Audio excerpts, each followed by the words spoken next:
Goeiemôre broers en susters. Ons begin hierdie ontmoeting met die Here met hierdie verklaring dat die Here is my herder. En ek kom niks kort nie. Geliefdes, genade, barmhartigheid en vrede vir julle van God ons Vader en ons Here Jesus Christus deur die kragvolle werking van die Heilige Gees. Amen. Ons maak die Here se naam groot, ons staan en sing ons saam 'n loflied tot eer van die Here, lied 184, vers 1, vers 3 en vers 4. Lof sing die Here en dink daaroor na. Dis hy wat jou kroon met die seën, met sy seën by ons gee.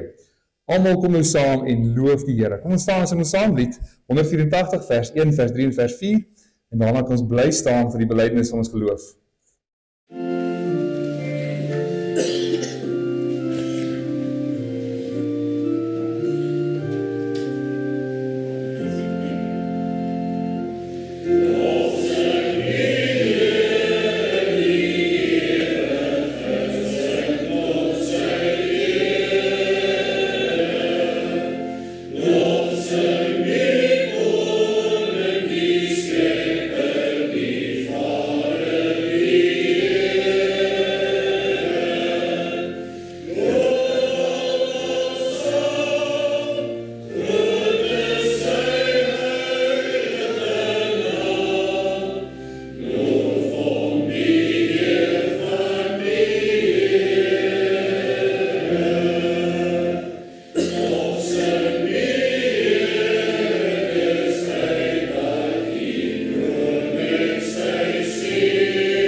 Ons bely nou saam ons geloof aan die hand van die apostoliese geloofsbelydenis en direk daarna gaan ons saam sing as deel van ons belydenis Skrifromeine 12:5.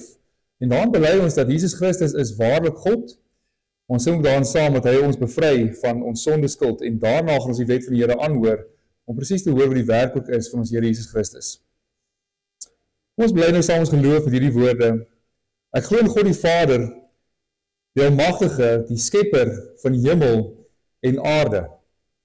En in Jesus Christus, sy enige gebore Seun, ons Here, wat ontvang is van die Heilige Gees, gebore uit die maagd Maria, wat gelei het onder Pontius Pilatus, gekruisig is, gesterf het en begrawe is, en hy het die lyding van die hel ondergaan. Hy het op die derde dag opgestaan uit die dood, opgevaar na die hemel, en sit aan die regterhand van God, die Almagtige Vader, waarvandaan hy sal kom om die lewendes en die dooies te oordeel. Ek glo in die Heilige Gees. Ek glo aan 'n heilige, algemene Christelike kerk, die gemeenskap van die heiliges, die vergifnis van sondes, die opstanding van die liggaam en 'n ewige lewe. Amen.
as ons sing dat die Here vir ons gesterf het, en van al my sondes maak U my vry, dan beteken dit, elke keer wat ons nie die wet van die Here nagekom het nie, elke sonde wat ons doen, wat ons nie die Here lief het, bo alles nie, en elke sonde wat ons nie ons naaste lief het, soos onsself nie, wat die wet vir ons baie mooi vertel, wat die Here se wil is, wat ons moet doen, is ons belydenis dat die Here het vir daardie sondes gesterf, dat hy plaas my voor God, in volmaakte geregtigheid, dat ek in verhouding met God kan leef.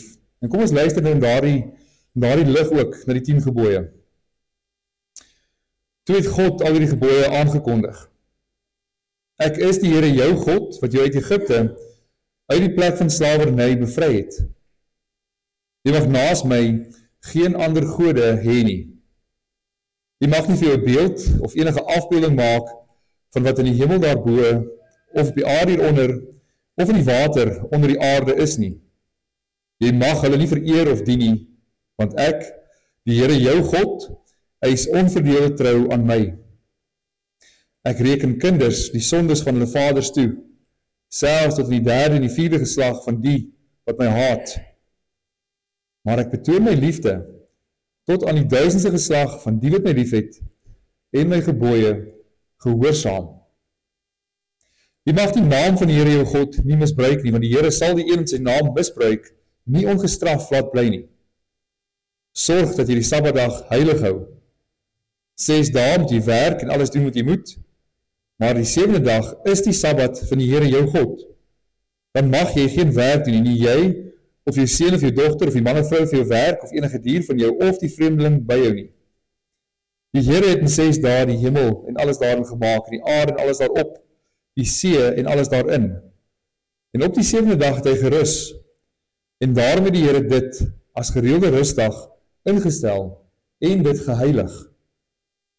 Eer jou vader en jou moeder, dan sal jy lang bly woon in die land wat die Here jou God vir jou gee.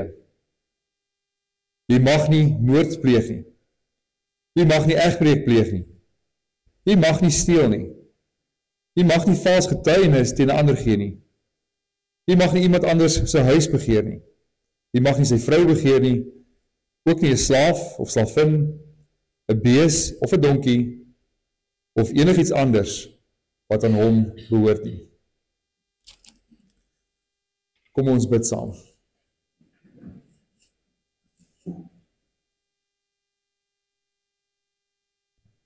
Ons Vader in die hemel, ons dank U, Here, vir hierdie Sondag wat U vir ons gee. 'n dag van aanbidding, 'n dag van oordink wat dit beteken dat U seun vir ons gestuur het en ons bevry het van die mag van die sonde, van die mag van die duisternis. En dat U ons daai weggeruk het in die lig in U koninkryk in. Dat ons op hierdie dag saam met mekaar kan kom en as broers en susters wat dieselfde genade ontvang het, U naam kan grootmaak en U aanbid. U gee vir ons U wet, dat ons kan sien hoe ver ons tekort skiet, maar ook juist dat ons daarin kan sien die volmaakte lewe van ons Here Jesus Christus en waarmee hy ons beklee. Dat ons voor U staan as mense wat skoon gewas is in sy bloed, mense wat sy lewe lyk asof daar geen sonde is nie, omdat ons in Christus beklee is met sy geregtigheid. En ons weet, dit kom net onsself en ons weet hierdie verlossing is 'n genadegawe wat U vir ons gee. Dat U ons bestem het om gelykvormig te word in die beeld van U seun, en dat hy daarom juist vir ons die verlossing bring om ons gelyk te maak in daardie beeld, en dat U ons verseël vir die dag van verlossing met die Gees wat in ons woon. En dit alles vul ons met verwondering. Dat laat ons besef hoe nietig ons eintlik voor U is. En daarmee saam geweldig groot U genade in ons lewe is. En ons dankie vir die dag, ons dankie dat U Gees in ons harte werk, om ons saam te bring, om te aanbid, om U lof te besing, om U woord aan te hoor, om ons gawes aan te wend, om mekaar te bedien, dat ons die onderlinge liefde mag beleef. En wil U ons seën ook as U kerk, dat ons mag bly groei in ons geloof, dat elke lidmaat sal moeite doen en toegewyd wees aan die woord en dit bestudeer. Mag ons dit met mekaar deel. Mag ons die middele wat U gegee het om te doen ook gebruik. Dat U woord so ryklik onder ons woon. Mag ons ook toeneem in die hoop dat ons so sal lewe vandag, dat ons die wederkoms van die Seun elke dag verwag. Dat ons elke dag in daardie lig sal sien. Dat ons nie dinge sal uitstel wat ons vir U kan en wil doen nie. Maar dat ons elke dag ons heel bes sal gee en daar versoening sal bring waar dit moontlik is. Daar sal dien waar ons kan. Daar sal opbou en bemoedig waar dit nodig is. Ons bid daarom ook dat ons sal toeneem in liefde. Liefde vir U,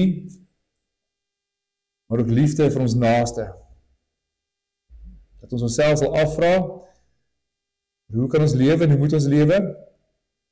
Dat ander mense ook U liefde in ons kan raak sien. Ons bid dat U Gees ons daarin versterk, en ons bid al hierdie dinge, net onsself nie, ons besef ons is nietig. En Jy is daarom bid ons in die naam van ons Koning en ons Verlosser, ons Here Jesus Christus. Amen. Terwyl ons net so bly sit, kom ons sing saam voor ons in die woord van die Here luister, Psalm 19, ons gaan daarvan saam die 4de vers sing, wat God beveel is reg, en wys vir ons die weg en bring geregtigheid. U wet spreek ons aan en rig ook ons lewenswyse.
Ons gaan nou saam luister na die woord van die Here uit Lukas 18, daarvan saam van vers 18 tot en met vers 30. Lukas 18, vanaf vers 18. 'n man van aansien het aan Jesus die vraag gestel: Goeie leermeester, wat moet ek doen om die ewige lewe te verkry? Jesus het geantwoord: waarom noem jy my goed? Niemand is goed nie, behalwe God alleen. Jy ken die gebooie, jy mag nie egbreek pleeg nie, jy mag nie moord pleeg nie, jy mag nie steel nie, jy mag nie vals getuienis gee nie, eer jou vader en jou moeder. Maar hy antwoord: al hierdie dinge het ek van my kinderdae af onderhou. Toe Jesus dit hoor, sê hy vir hom, een ding kom jy nog kort. Gaan verkoop alles wat jy het en deel die geld aan die armes uit. Dan sal jy 'n skat in die hemel hê. Kom dan terug en volg my. Toe hy dit hoor, was hy diep teleurgesteld, want hy was baie ryk. Toe Jesus sien dat hy teleurgesteld is, sê hy, hoe moeilik is dit tog vir die mens wat ryk is, om in die koninkryk van God te kom. Dit is makliker vir 'n kameel om deur die oog van 'n naald te kom, as vir 'n ryke om in die koninkryk van God te kom. Die wat dit gehoor het, sê toe, maar wie kan dan gered word? En daarop antwoord hy, wat vir die mense onmoontlik is vir God moontlik. Toe sê Petrus, kyk, ons het van ons besittings afgesien en u gevolg. En Jesus antwoord, dit verseker ek julle, daar is niemand wat ter wille van die koninkryk van God afgesien het, van huis, of vrou, of broers, of ouers, of kinders nie, of hy ontvang in hierdie tyd al baie keer soveel terug, en in die tyd wat kom, die ewige lewe. Tot sover.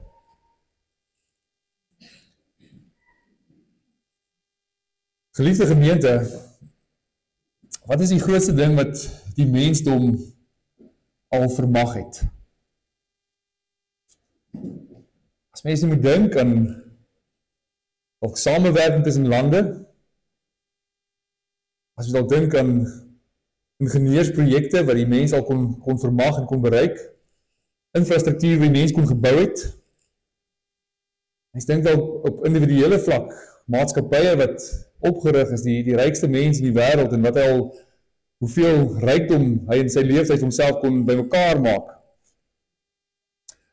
Dis alles dinge wat mense gedoen het. En dis merkwaardige dinge.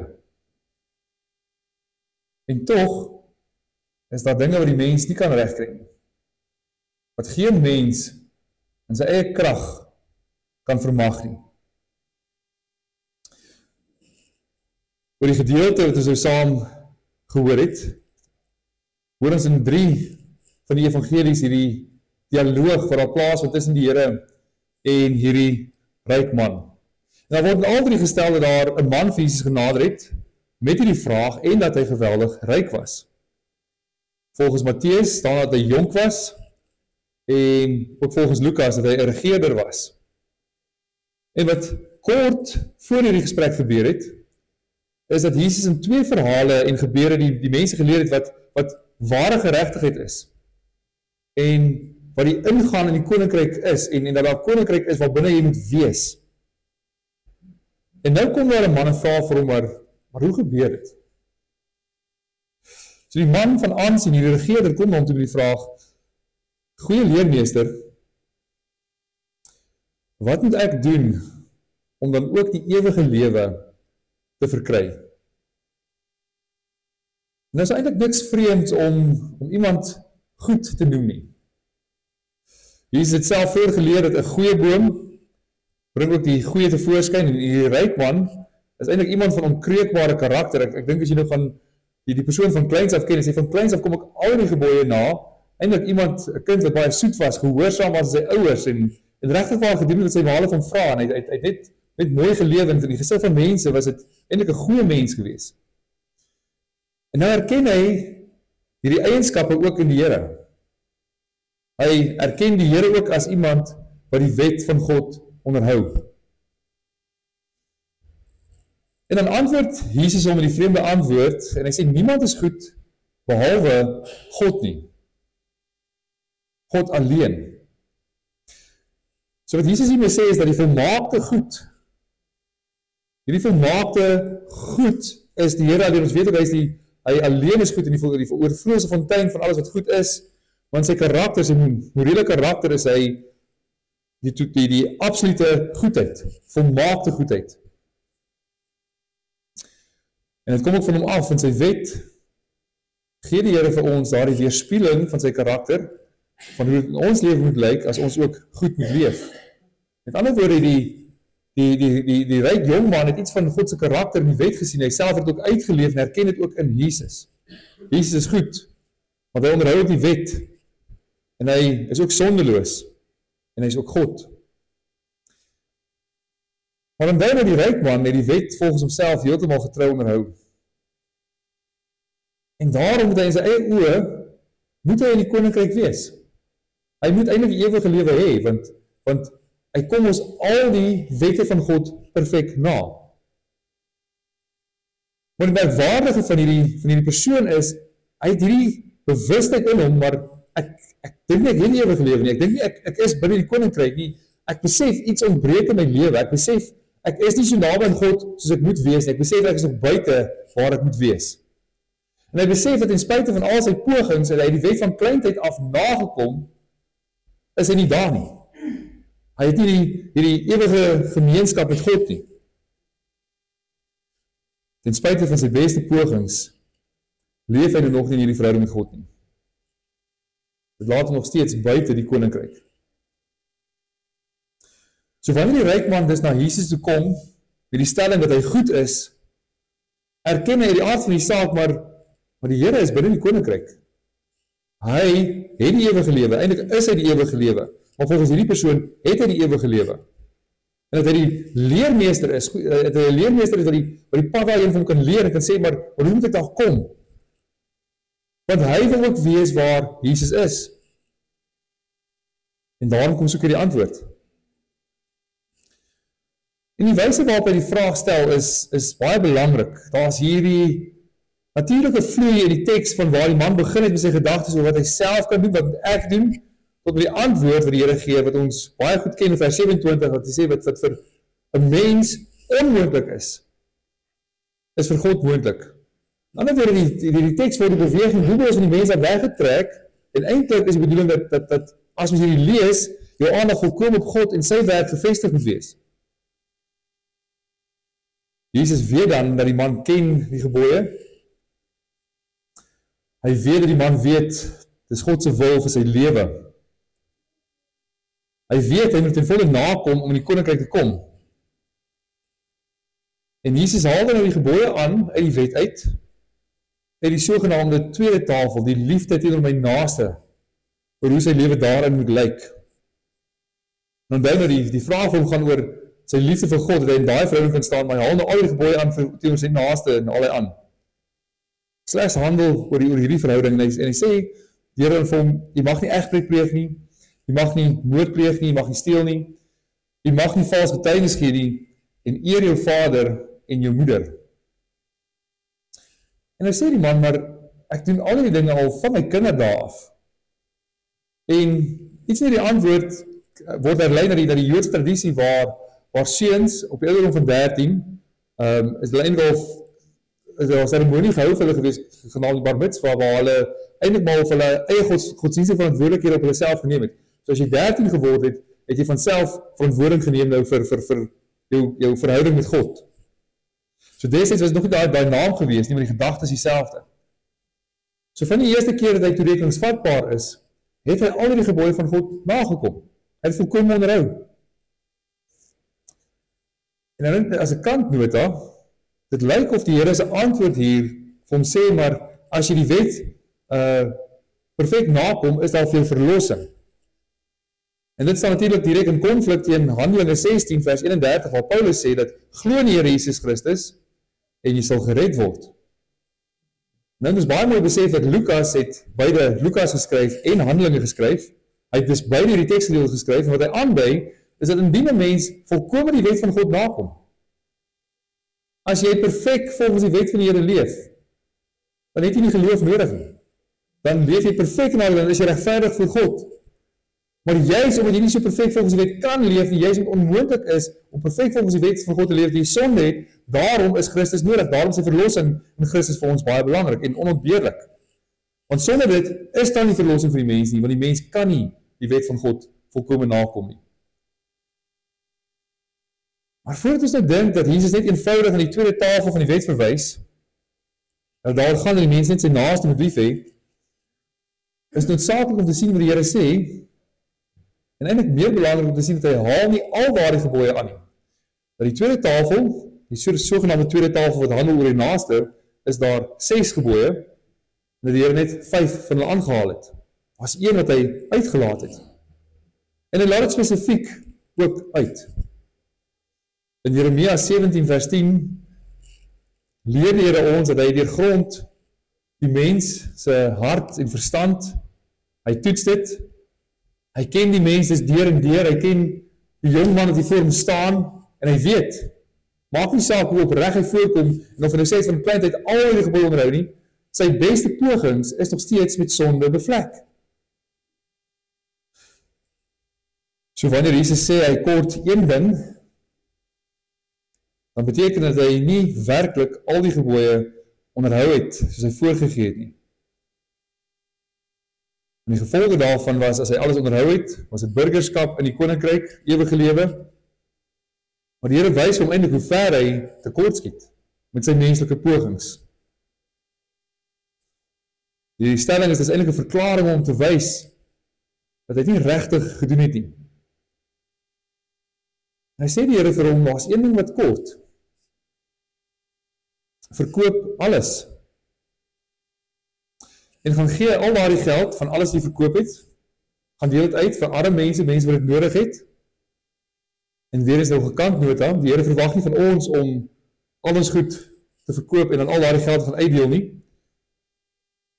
Dis nie 'n gebod wat hierdie woord voorgeskryf word nie, dis 'n spesifieke opdrag aan hierdie man om juist om te wys wat kort in sy lewe. So die een gebod wat die Here doelbewus was uitgelaat, was die 10de gebod, wat sê jy mag nie begeer nie. En nou wys hy spesifiek daar wat hy moet doen om die ewige lewe te verkry, bekeer, en bekeer volgens die hele wet van God. So jy doen nie die hele wet van God nie, dan bekeer daarvan, en bekeer na Christus toe. Keer volgens die hele wet van God, nie gedeeltes wat vir jou pas nie, wat jy dink jy alles reg doen nie. Begeer die heel mees in jou lewe om die koninkryk van God te wees. Dit moet die grootste begeerte in jou hele lewe wees. Heel naaste werklik waar so lief as jy jouself het. Want dit gebeur nie in jou lewe nie. En daarom is jy buite. Soek dus regtig eers die koninkryk van God.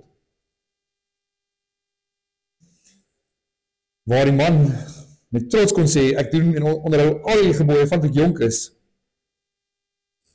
kan hy nou nie verby hierdie punt kom nie. Die Here ken hom deur en deur, en hy wys dit vir hom. Hy wys vir hom dat hy sy rykdom wat hy het, begeer hy baie meer as die koninkryk. Hy wil die koninkryk wees, maar as dinge van baie belangriker is, en dis sy eie rykdom. Dis sy hoogste begeerte. Dis waaraan hy vas is. Dis die heel meeste begeer en hy wil nie van dat los om die koninkryk te hê nie. En yes, daarom was hy hartseer. Hy moes sy besittings teen die koninkryk opweeg, teen die ewige lewe opweeg. En een van die twee moet vir hom swaarder weeg. Hy was baie hartseer om te hoor dat sy begeerte om die koninkryk te wees, moet groter wees as sy begeerte vir sy rykdom. Want hy het 'n geweldige liefde vir sy rykdom gehad. So juist daaruit wys die Here vir hom, hy is 'n afgodsdienaar. Hy het dus nie die hele wet van God onderhou, soos hy gesê het nie. Hy het nie God lief met sy hele hart nie, met sy hele krag, verstand en al sy besittings nie. Hy het ook nie sy naaste lief as homself nie. Hy het homself liewer as vir ander mense. En juist daarom vertel die Here dan nou die gelykenis van die kameel en die naald. Dit is makliker vir 'n kameel om deur die oog van 'n naald te kom, as vir 'n ryke om in die koninkryk van God te kom. En daar is baie teorieë as jy gaan lees wat sê kommentare, waarna verwys hierdie dat sommige sê ja, maar daar's 'n spesifieke poort se naam was die kameelpoort gewees en ander teorieë sê maar goed, daar was natuurlik die deure van die stede was gesluit en die stadspoorte was toegemaak gewees en daarom was daar 'n opening vir kamele gehou gewees dat hulle eers al die bagasie moes aflaai, die kameel daar kon deurgaan om in daardie stad in te kom. Maar is dus baie van hierdie teorieë. Anders sê weer, maar dit is eintlik verkeerd, dit vertaal word in 'n tou, as 'n kameel. Maar met al hierdie verklaringe verloor hierdie beeld eintlik sy trefkrag. Want in al daardie moontlikhede wat genoem word, is dit tog moontlik vir 'n kameel om deur te gaan. 'n Mens net bietjie in die bagasie afval, die kameel deurkry, deur daai ingang en dan is hy deur. So as geen bewyse van enige van hierdie teorieë nie. Jesus het baie keer beeldspraak gebruik. En hier gebruik hy die heel grootste ding, lewende ding in Jerusalem is kamele wat hulle gehad het. En die heel kleinste gaatjie wat hulle op daai stadium ook gehad het.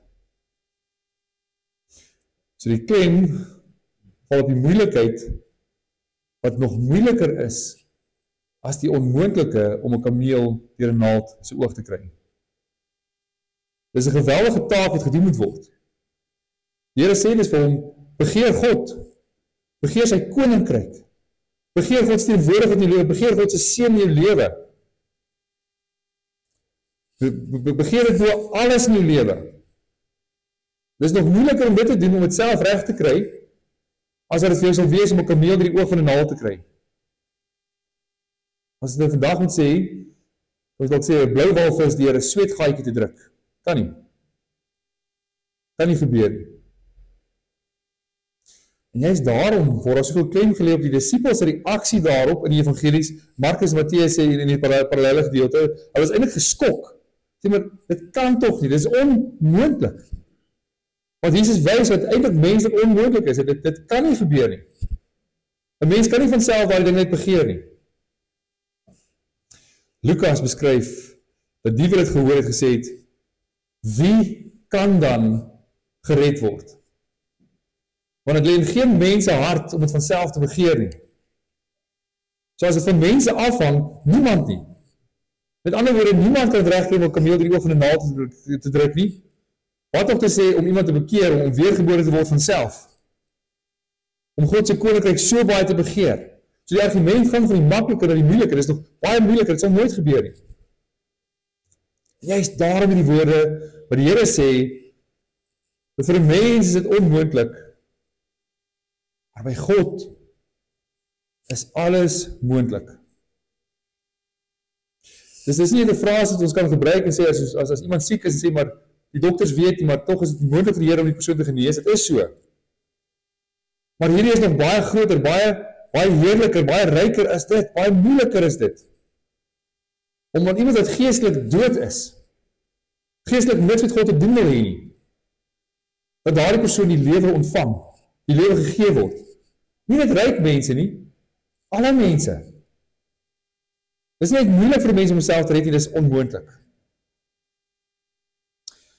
En Petrus, tipies in sy aard, om aksie te neem en te praat,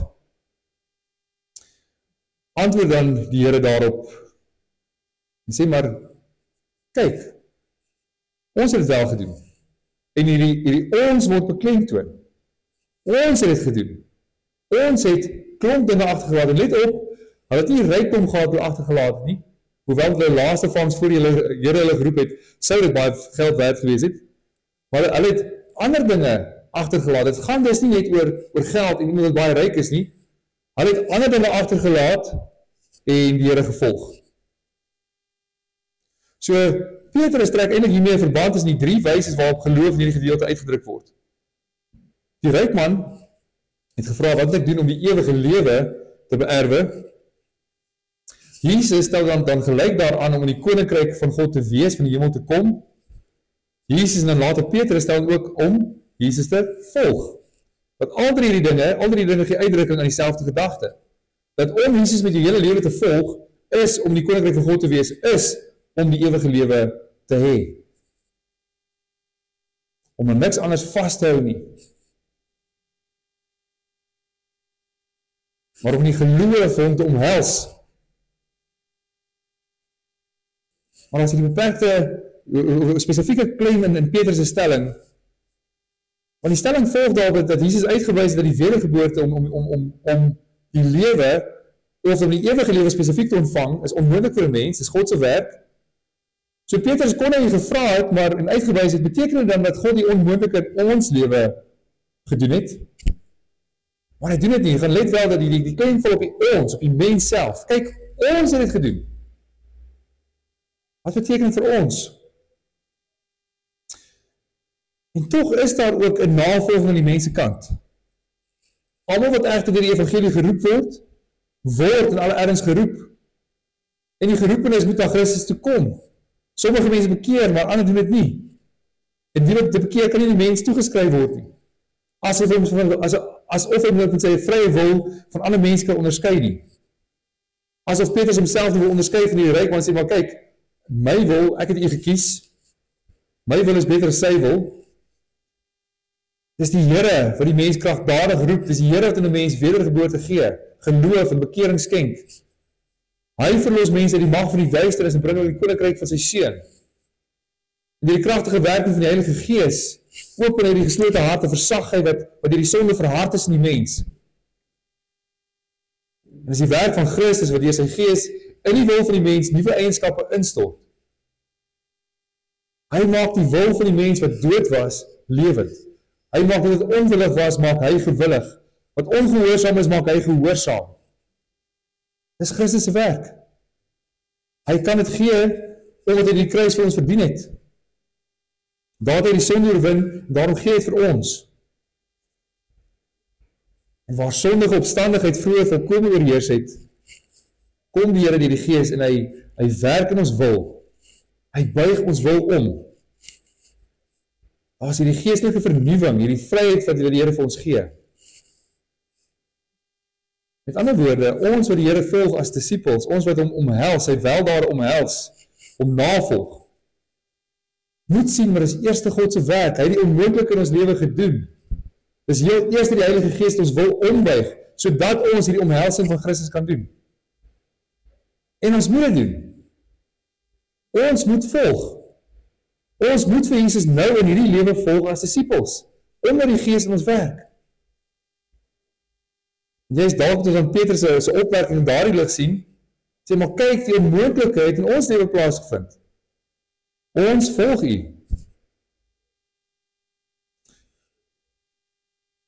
As nie vir die werk van Christus 2000 jaar gelede in die kruis was nie, en die Gees wat nou in ons lewe werk nie, sou ons ook voor die Here gestaan het.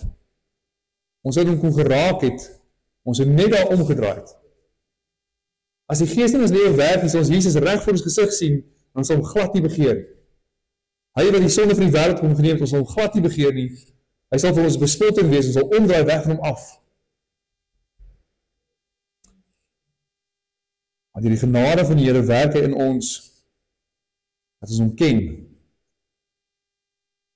Nou antwoord die Here vir Petrus, dat alles wat ons in ons denke in hierdie lewe opgee vir hom. En partykeer dink ons is baie meer as wat dit is. En dit is so, as ek die Here volg, gaan ek sekere dinge opgee. En nou praat mense eintlik van sondige lewe is een ding daarvan. Ons praat ook van ander dinge wat ek meer begeer as die koninkryk. Meer begeer om myself te volg as ek hom volg. Ons almal het sulke dinge. En party gelowiges is baie meer. Mense dink aan gelowiges in vervolgde lande wat hulle gesinne moet opgee. Wat hulle besighede moet opgee, omdat hulle vir Jesus volg. As dis mense wat in hierdie lewe baie meer opgee, as broers en susters, wat hulle lewe moet prys gee, omdat hulle vir Jesus volg. En tog sê die Here, dat wanneer ons hierdie dinge opgee, en hom as sy disippels volg, dat ons selfs in hierdie lewe oneindig baie meer ontvang. So wat kry ek nou in hierdie lewe as ek hierdie dinge opgee? Ons weet, ek kry die ewige lewe, ons weet die Here skenk vir die ewige lewe. Die ewige lewe begin nie eers eendag as ek sterf nie, die ewige lewe begin nou, dis my verhouding, dis my verhouding met God, wat nou reeds begin. Ek ontvang dit in hierdie lewe. Ons kom in die koninkryk, ons ontvang die heerlike erfenis vir ons voorberei, ons ontvang die hemelse seën, waaraf ons is. Dat die Here niks terughou, vir ons alles gee. En niks van die hemelse seën die Here vir ons nou gee, kan eers opgeweeg word in die aardse dinge. Die aardse dinge weeg nie op wat dit is oneindig minder as dit. Ons ontvang verder in hierdie lewe absolute troos, in lewe en in sterwe, dat ek met liggaam en siel aan God behoort, omdat Jesus vir my gesterf het. Ek ontvang die wonderlike wete dat God is my Vader en ek is sy kind deur Jesus. En hy sorg vir my, gee my alles wat ek nodig het. En tog nog soveel meer. dat die Here gee vir ons as broers en susters in hierdie lewe nog miljoene ander broers en susters. Dat ek in hierdie lewe, al het ek 'n prys gegee, ontvang ek liefde en bediening van broers en susters, of ek nou hier in hierdie dorp of 'n ander dorp is, of enige plek in die wêreld is, waar daar gelowiges is, wat mekaar met liefde bedien, en mekaar omsien. Dis ding wat die Here vir ons in hierdie lewe gee. So broers en susters, baie mense het al in die koninkryk van die hemel ingegaan. Nog nie een mens het dit self vermag nie.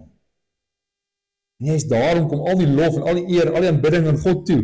Dis hy wat ons bekleed met die geregtigheid van Christus, en dat ons navolging van hom is 'n getuienis van die kragtige werk van die Heilige Gees in ons lewe. Maar die ander kant daarvan is ook, dat as die Gees ons laat weergebore word, dat het moet wys dat ons die koninkryk bo alles begeer.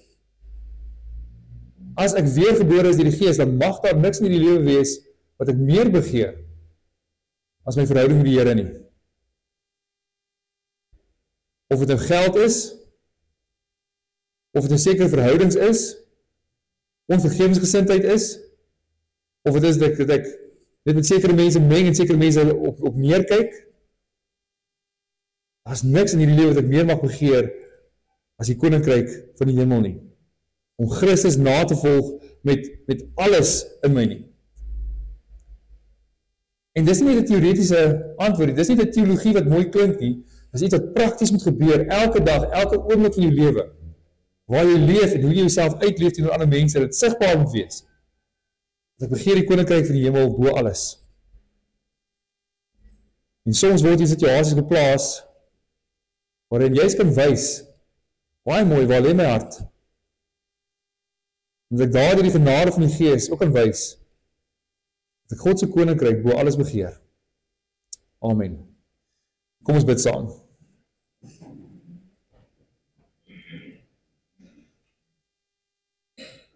Ons Vader in die hemel, U ken ons deur en deur.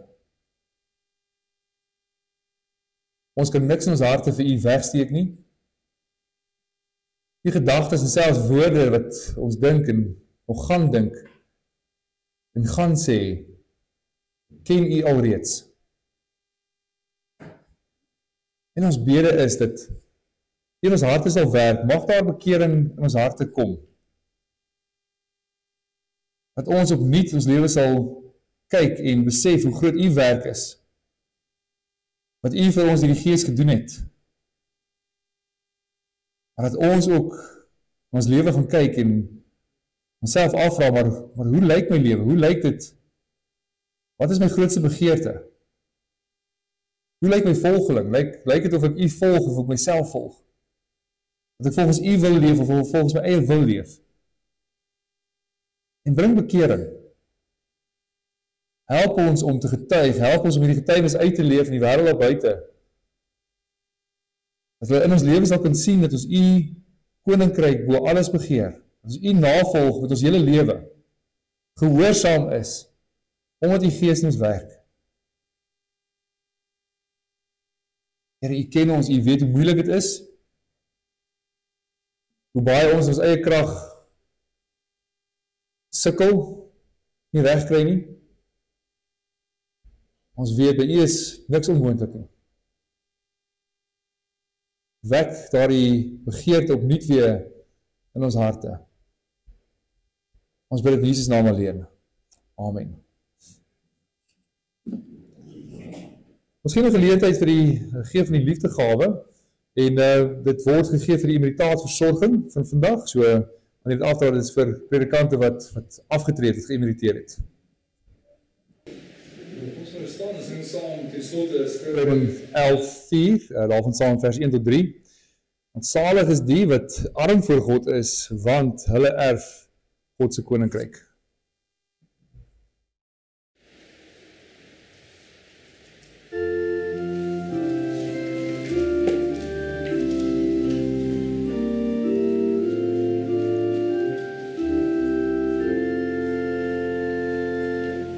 Salig wie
ontvang nou die seën van die Here.